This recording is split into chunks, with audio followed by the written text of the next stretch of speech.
Select a song.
Welcome to day 2.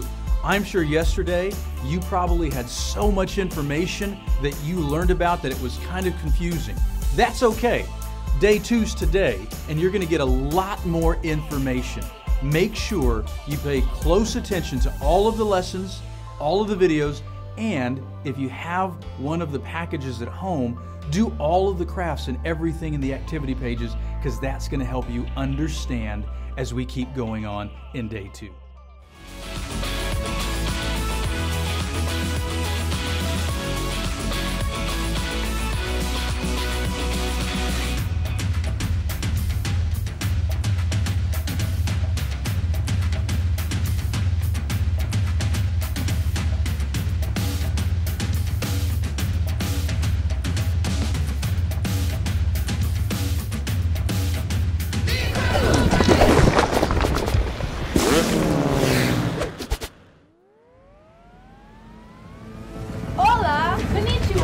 Bonjour! Jumbo! Welcome to The Incredible Race!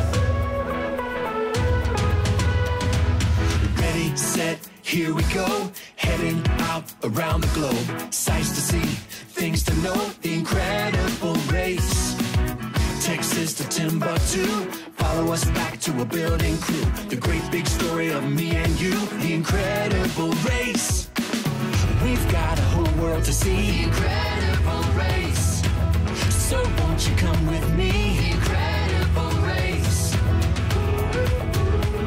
God's plans for you and me. Uncovered in history. The Incredible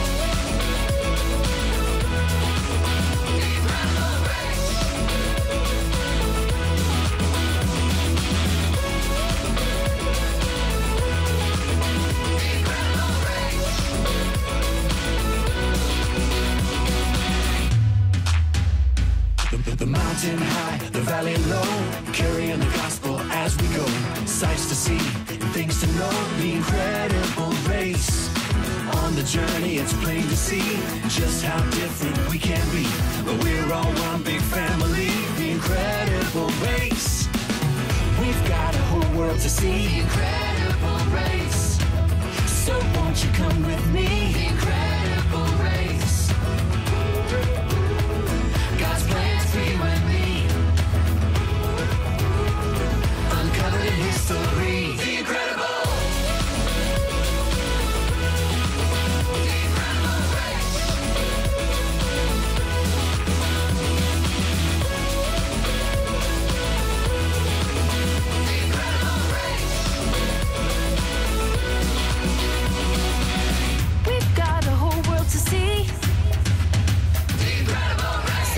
You come with me.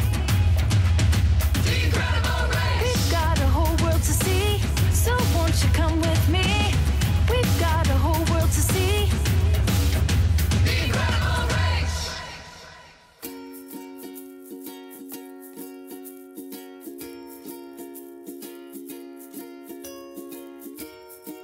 So I was reading, the book of John, that incredible book called Bible, and I found this verse. And oh, hey guys, good to have you back. Remember, we're here doing VBS, Incredible Race, and I was just showing my friend Rachel here this verse. That verse we talked about the other day, and it was found in John. If you remember it, it talks about coming together, all peoples from all nations and speaking all languages before the throne and before the Lamb. Well, anyway, I was showing her some motions because I think motions will help us get the word here and here. So I'm going to share it with you, and then I'll get back with Rachel, and then we'll see if we can do it all together. You guys ready? All right, so here's how it goes. I'll show it to you first, okay? So it goes like this. After this, I looked, and behold, a great multitude that no one could number, from every nation, on all tribes, all peoples, and languages, standing before the throne and before the Lamb. And we find it in Revelation 7:9. All right, so I'm going to do this with Rachel and see, and then after that, get ready to find yourself a spot so you can do that with me. Okay, we ready, Rachel? Yeah. Okay, so this is how we're going to do it. Okay, find yourself a good spot first and kind of relax, because it's important that we, get it here and here, because we want it in our head and in our heart. All right, so we know it's going to be found in Revelation, and this is about John and seeing what he saw in that incredible place called heaven. All right, so it goes like this. After this, all these other things that he saw this thing, right? I looked, like you're looking, for what else do you see? And behold, this is what he sees, a great multitude. So you're going to extend your hands as far as you can, say great multitude. Right, and shaking our head that could not be numbered. And we do our hands like this, could not be numbered, okay? From every nation, so we do like this, like a flag, from every nation, from all tribes, like a staff, all tribes, and peoples, like you're a person, I'm a person, you're a person, all peoples, and languages. We point to our mouth because this is where our language comes from. And then we're going to do this, standing, like take a stand, standing before the throne, and then we're going to extend our arms to say, before the Lamb. And again, it's found in Revelation 7 and 9. There you go. Good job. Okay. You ready to do it together? Yeah. All right. Find yourself a spot if you want to call a friend over where you are in your living room, or a mom or dad or grandma or grandpa. Hey guys, maybe we can learn this together. All right. You got your spot? Got my spot. Okay, I got my spot. Now you're saying it with me though. Yeah. Okay, ready? All right. On a count of 3. 1, 2, 3. After this, I looked, and behold, a great multitude that no one could number, from every nation, from all tribes and peoples and languages, standing before the throne and before the Lamb. Revelation 7:9. Great job. All right, make sure you do that with your partner. Great job, and you guys keep practicing that. Make sure we do it so that we get it here and here. It's an incredible place called heaven. Some incredible things are going to happen there. God bless you, and have a great day. Our memory verse challenge for today is, and he made from one man every nation. 1726.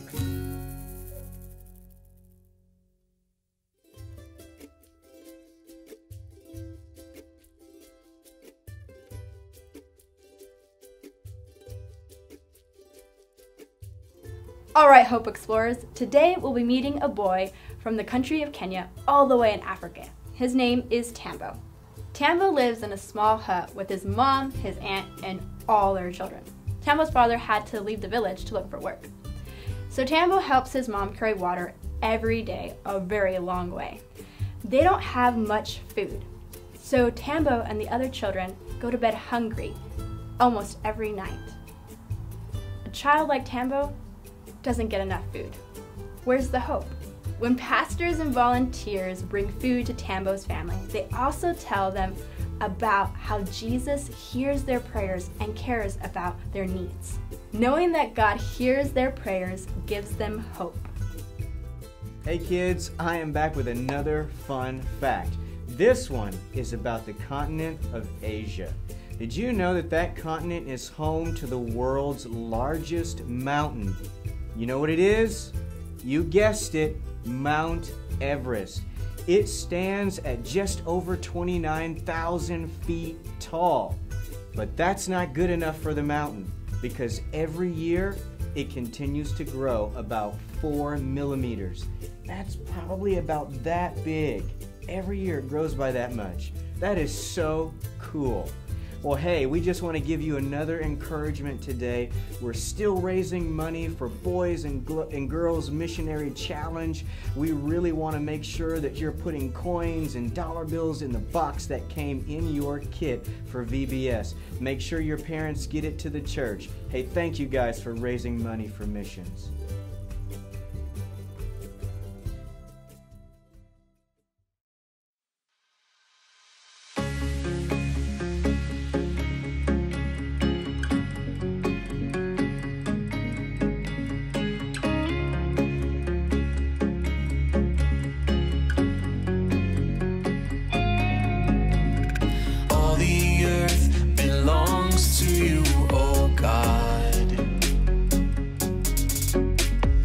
Everything created by your word, but none of us are perfect, no, not one. And so you sent your son into this world. You showed your grace to us, incredible grace to us. Proclaim and trust in his name. Jesus forgives us. You showed your grace to us, incredible grace to us. From the morning light to the dark of the night, Jesus is with us. The name of Jesus Christ alone can save. Son of God who died upon that cross. His death and resurrection from the grave is enough to bring salvation to the lost. You showed your grace to us, incredible grace to us. Proclaim and trust in his name. Jesus forgives us. You showed your grace to us, incredible grace to us. From the morning light to the dark of the night, Jesus is with us. You showed your grace to us, incredible grace to us, never-ending grace to us, incredible grace to us.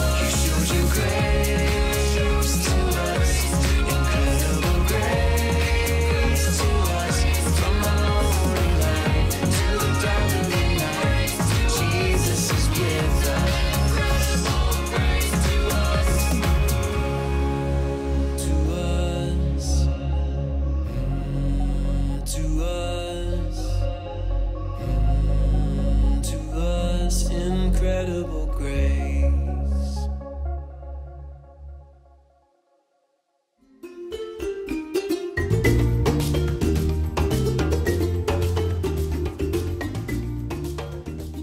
Hi, it's Alexa again. And I'm Andrea, and today we're going to make camel oculars. So stay tuned to see what that is and what those look like.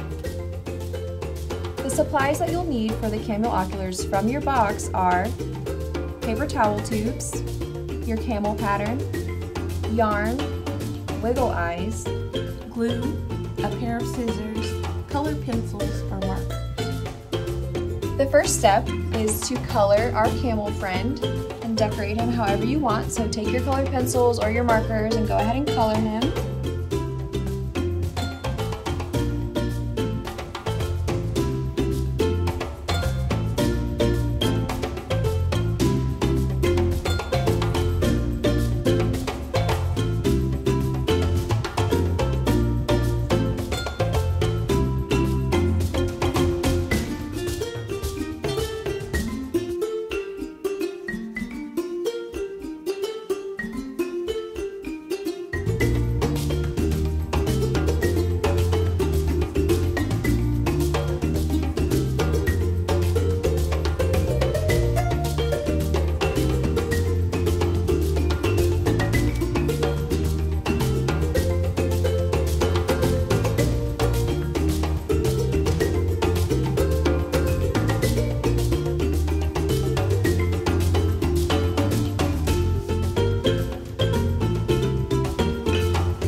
The next thing you want to do is cut your camel out.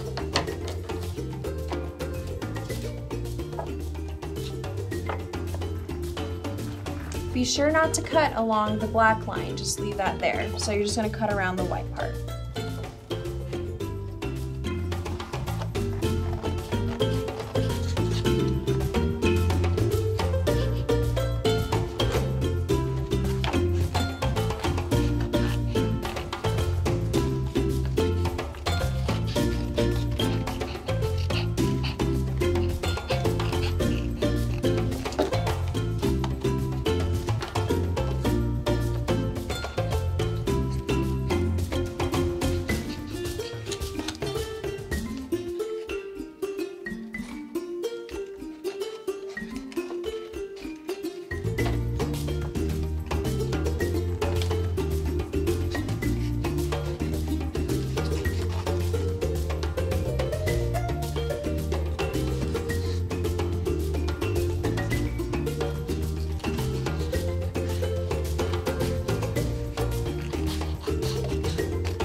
Okay, the third step is you're going to take your wiggle eyes and glue them on the camel.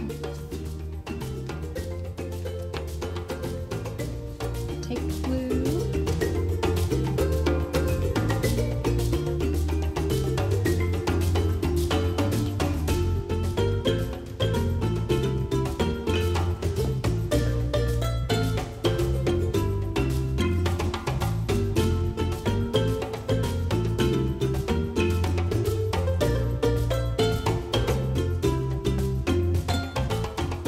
Should look something like this.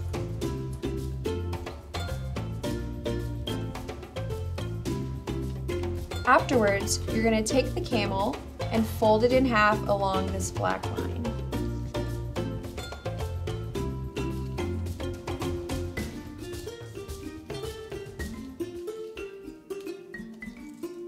So it looks like this.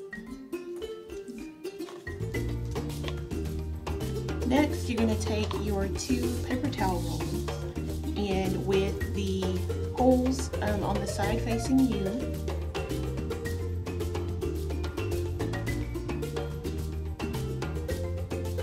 and then we're going to take the camel and put glue on either side.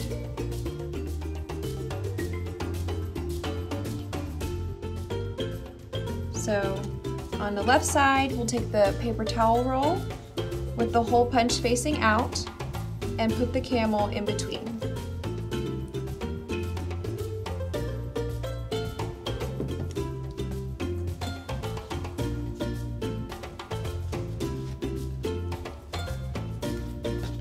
And then we'll glue the other side.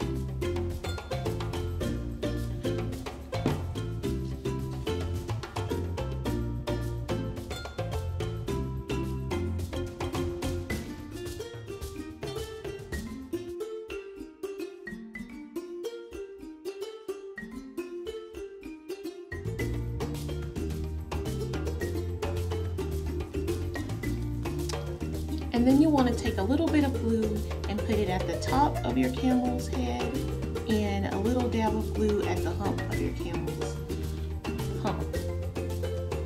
And press it together so that it looks like one camel instead of two.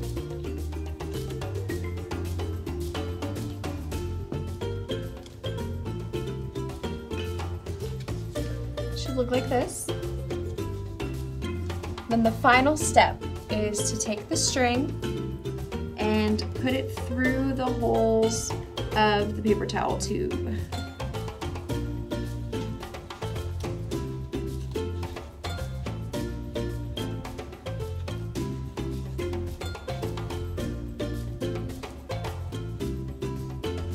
And you'll want to tie that on to each end.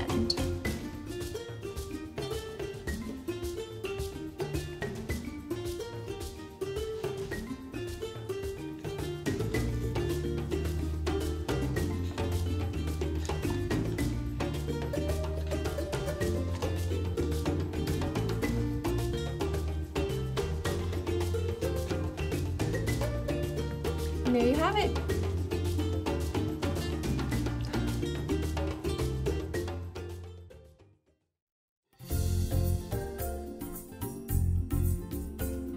Well, hello again today. This is Harley working, and we're going to talk about some special creatures today. We're calling them the Pup Patrol. The Pup Patrol, the pup on your left is called a Boerboel. A Boerboel. Yeah, that's right. And the one in the middle, it's a Basenji, like a sheep, like a Basenji, okay? And the white one is called a Coton de Toulouse. Coton de Toulouse. There's no test, so you don't have to remember.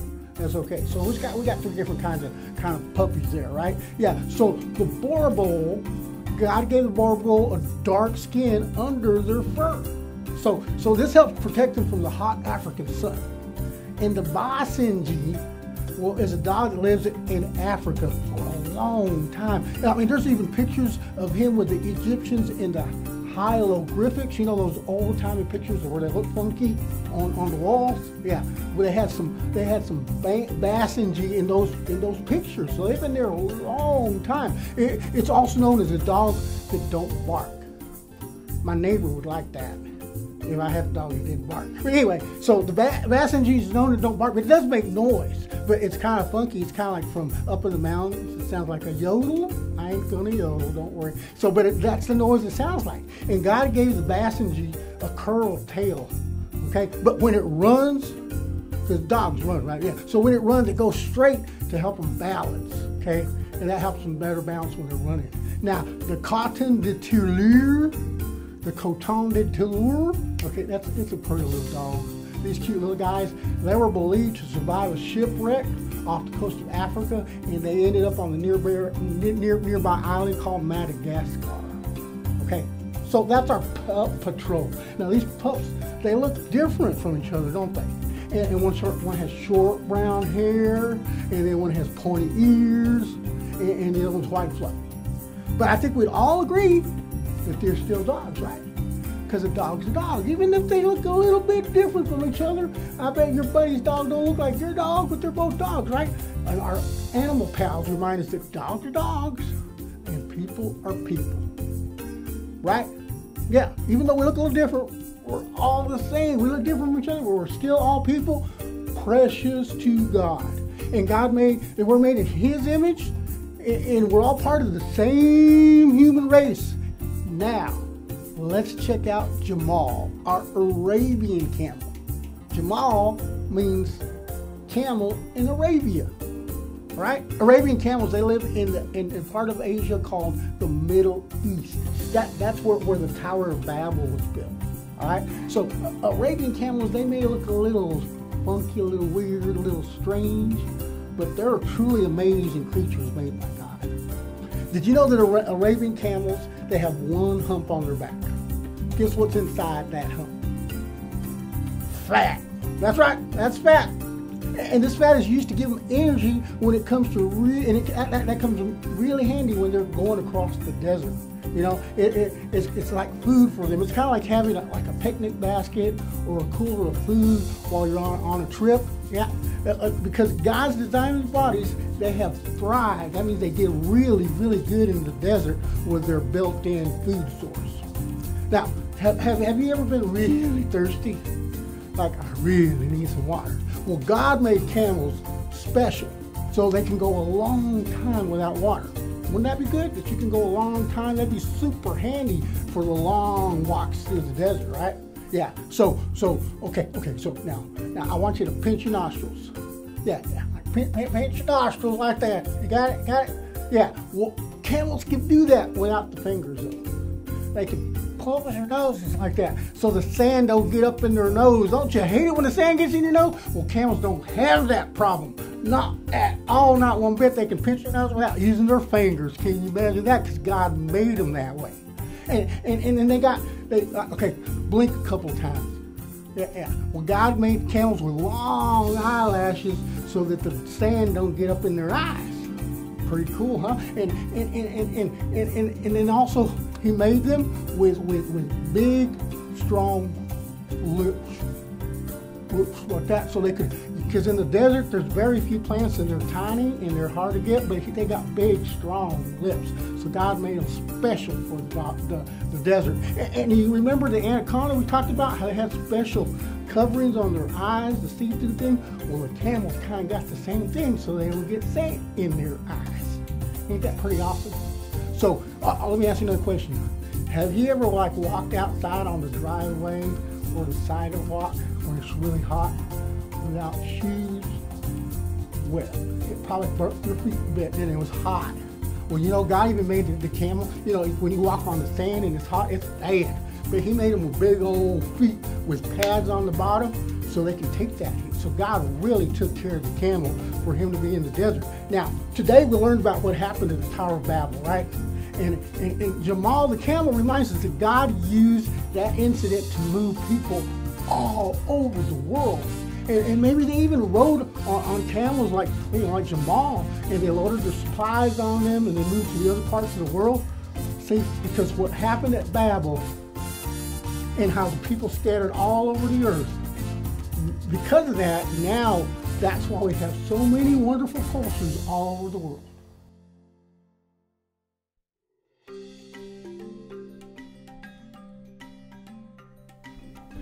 Konnichiwa, racers. We are now in Japan, which is located in the continent of Asia. You see, Japan is built of many, many, many islands on the far, far east side of Asia. And so what we're going to be talking a little bit more about today was the Tower of Babel. See, yesterday we talked about how sin entered the world through Adam and Eve, and God had to remind the people over and over again of what sin does in the world. You see, through Noah, he had Noah build the ark, and he had to wipe out the whole earth again and then start again. But what did Noah and his family do? They didn't scatter and populate the earth like God wanted them to do. And then hundreds of years later, we come to the Tower of Babel. Do you remember what the tower is also called? Right, a ziggurat. You see, a ziggurat is the pyramid-shaped tower that just builds up in steps and steps. You see, they built this tower because they wanted to grow closer to the heavens and to God. But that's not what God wanted them to do, remember? God wanted them to scatter across the earth. So what God had to do was God came down, and among the people, there was no confusion, no chaos, because they all spoke one language. It was so easy to understand each other. They didn't have to worry about translations or anything like that. They could all understand each other. Is why they were so well at building this tower. Well, what God did later was cause chaos by creating different languages among the people. You see, your neighbor now spoke a totally different language than you, and you can't understand a single word they're saying because no one has ever heard that language before. And so if you can't communicate with someone, you can't communicate with them on how to build the tower correctly, or communicate with them to maybe share different kinds of food with them. So there was lots of chaos, and what God did through this was the people that could understand each other decided to leave this city and spread out and find their own place to grow as a family in a different nation. You see, they had to scatter all across the nations, just like God wanted to do, or wanted them to do in the first place, but God kind of had to force it upon them. But so, how do you think they scattered across the nations? You see, we think the Tower of Babel was located in the far, far west side of Asia in a modern country we call Iraq. And if you look on a map, Iraq is located in the desert. So lots of sand and lots of hot weather, and it would be very hard to travel back then. But one of the main animals they would travel with in the desert, even in today's world, is a camel. Because a camel can hold lots of water inside itself, so it can travel for long distances without needing to have constant water breaks. But we're going to go into the Tower of Babel a little bit more and what happened after they scattered. But right now, I'm about to miss my flight to a continent we call Africa. So I'll be right back, and I'll catch you in Africa.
Well, I just as soon as I finish my exercises, if I'm gonna win the incredible race, I gotta stay in tip-top form. Well, that's a good idea.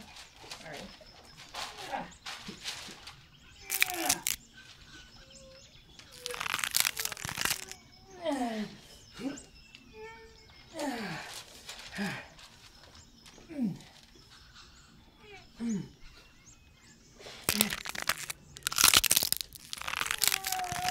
Cricket, cricket, cricket.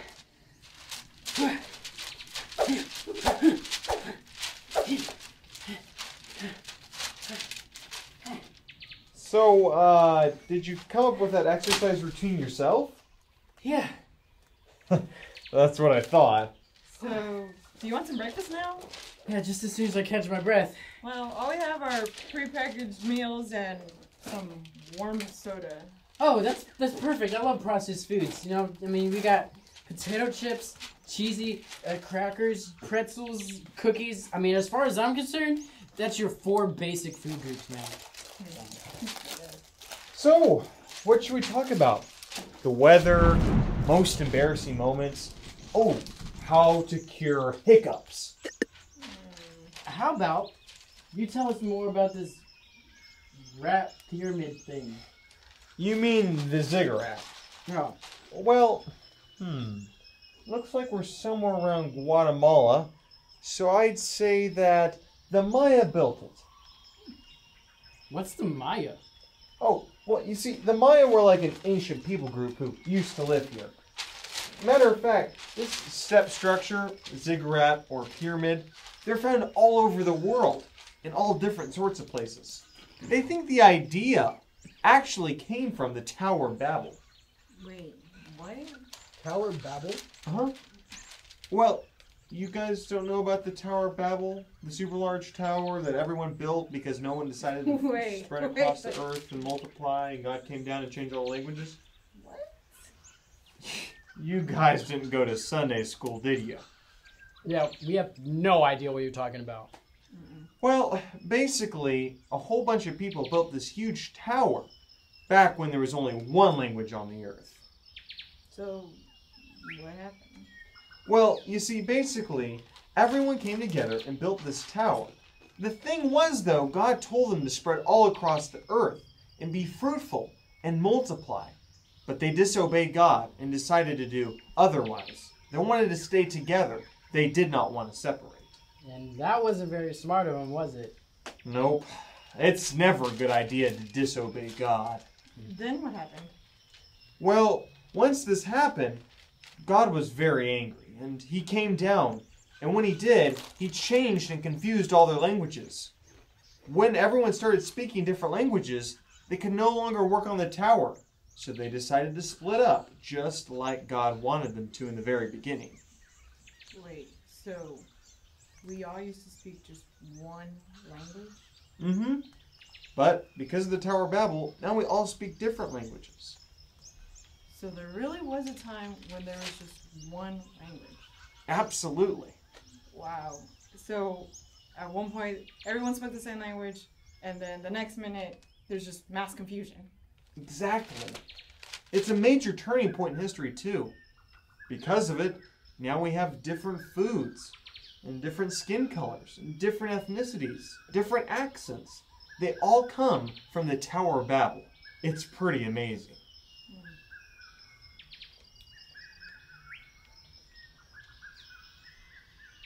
So, you guys don't really seem very interested in my story. Anyways, I think we should get some firewood. If we're gonna be here for a while, we better prepare for it. I agree, but does anyone know how to start a fire? Because I sure don't. Yeah, neither do I. I mean, at least not on purpose. Well, I could start a fire if we got some firewood. How do you know so much about everything? Yeah. Well, you see, I actually want to be a missionary to the Amazon. The Amazon? I'm confused. Not that Amazon. You mean there's another one? Yeah. The Amazon I'm talking about is actually a tropical rainforest that's home to millions of people. It's the largest rainforest in the world, actually. You said tropical rainforest. Mhm. So, you want to live in a place like this? Dewey, that's his decision. All right, you're right. I'm sorry. I'm gonna go get firewood. So, You're probably wondering the same thing, aren't you? Yeah. Yeah, it is kind of weird that I want to live somewhere that kind of feels like this. But the thing is, it's not about where I want to live, but it's what I want to do. I want to tell other people about the good news of Jesus Christ. I'm convinced that that's the most important thing that everyone needs to hear. But what if they already have a religion? Well, it's okay if they have a different language or a different culture even. That's all well and good. But the most important thing is that they know about the only one true God. He's the only one. And that, of course, is the God of the Bible. So... I got your firewood here. Where do you want it?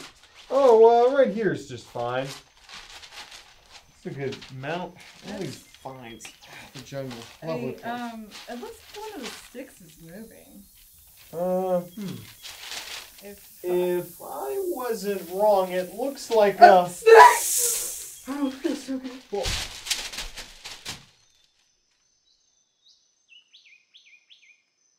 Phew, I'm sure glad we got rid of that snake. We got rid of the snake? You passed out. What do you mean? No, I was just trying to make sure you guys were safe, distracting it from you. hey, it's all good. The good thing is that the snake is gone now. Yeah. Well, I'm gonna go check on Miles real quick, so I'll be back. Okay. Hey, can I ask you something? Yeah, sure. What's up? What on earth made you want to become a missionary? Well, you see, I think that the most important thing is that everyone knows the good news about Jesus and his saving us from sin. I mean, I guess, but I still can't figure out, why you care so much about people that live so far away that don't even know you. And you don't know them. That's true, but it's because God cares for them. They need to hear the gospel, just like you and I do. The only thing I need to hear right now is that we've been rescued. But that's exactly what the gospel is. It's the good news that Jesus has rescued us from our sin. Without that, we'd be toast. I mean, I'm a good person. I'll be fine. But no, you won't, Dewey. You see, it's really important, extremely important, that we listen to this good news of Jesus saving us, because it's the only way. No matter what God we believe in or all the other things we try to do to be good, those things don't matter. The only thing that matters is if we accept Jesus to be our Savior. He is the only one that can save us. I don't want to think about it. I gotta keep my mind on the race. But Dewey, this is the most important thing. Without it, we don't know what eternity will look like. We have to be certain that Christ is our Lord. And for that reason, we know that eternity is safe with him. Just think about it. What if our plane didn't crash the way it did? What if we actually perished on board? No man is truly given his next breath as a guarantee, right? All right, I'll think about it. Good. I'm really happy. Miles! Dewey! I need your help! Come quick! It's Miles! He's burning up! Oh.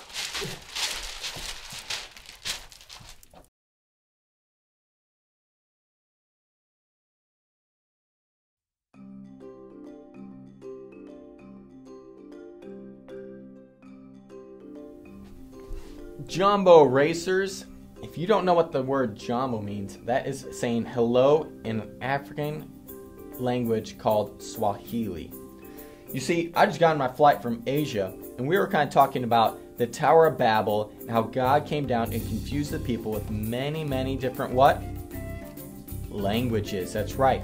And so what these people did was they gathered up into their groups of people that they could understand and spread out all across the earth. You see, we talked about how they may have traveled to different parts of the earth as well. You see, they could have traveled towards countries that we call in Europe, like England or Scotland, stuff like that. They could have traveled west and they could have gone towards Russia and then even North America.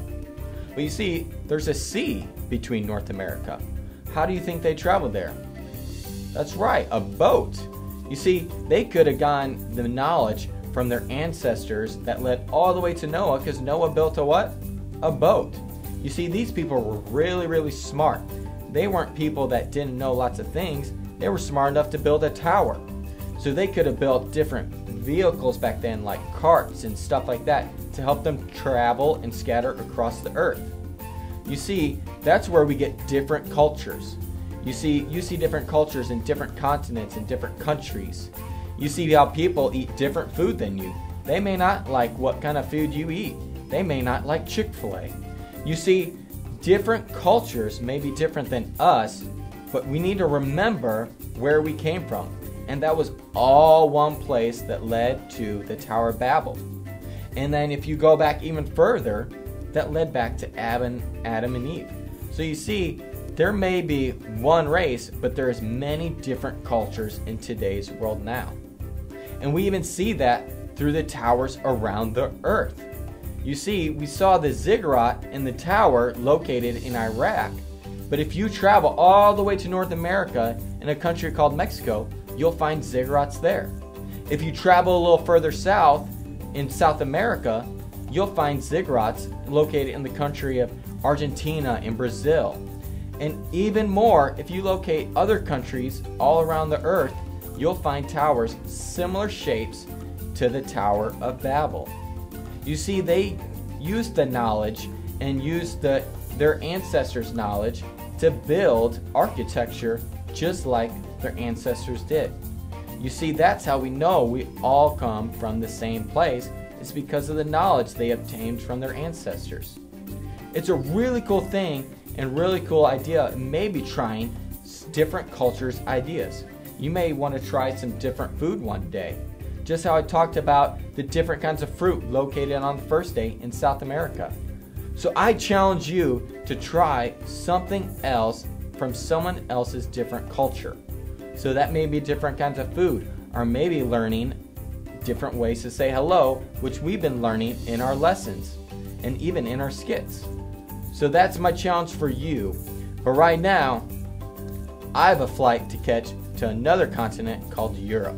So I'll be right back, but don't go anywhere, because tomorrow we have a good lesson to learn. I'll see you, racers. Hey guys, you made it all the way through to our second day of VBS, The Incredible Race.